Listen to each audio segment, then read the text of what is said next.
Hi, it's Carrie West, Function Nutrition and Lifestyle Counselor.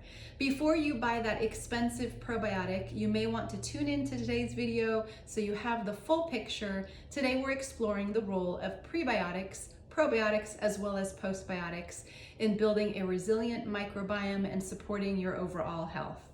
Prebiotics are fermentable fibers and resistant starches that feed the good gut bacteria. They're not the bacteria themselves, but rather the fuel and nourishment for those beneficial bacteria. Without them, even the most high quality probiotics are like throwing seeds in a garden of depleted soil. Prebiotics pass through the digestive system largely intact until they reach the colon, where they are fermented by gut microbes. This fermentation process produces short-chain fatty acids such as butyrate, acetate, and propionate, which are critical compounds that support your gut lining and integrity, your nutrient and mineral absorption, your immune function, and brain health. Prebiotics are foundational and create an environment for a diverse and balanced gut microbiome to flourish. Some wonderful food sources of prebiotics include Jerusalem artichokes, onions, garlics, leeks, dandelion greens, oats and barley, slightly underripe bananas and plantains, apples with their skin intact, lentils and legumes, as well as cooked and cooled potatoes or rice for resistant starches. It's important to note, if you're someone with gut dysbiosis, SIBO, autoimmune disorders, to go low and slow when introducing fiber. Otherwise, symptoms could be exacerbated. Probiotics are live microorganisms, mostly bacteria, sometimes yeast, that when consumed in adequate amounts can provide wonderful health benefits to the host. They can repopulate or balance the gut microbiome, modulate the immune response, as well as improve overall digestion.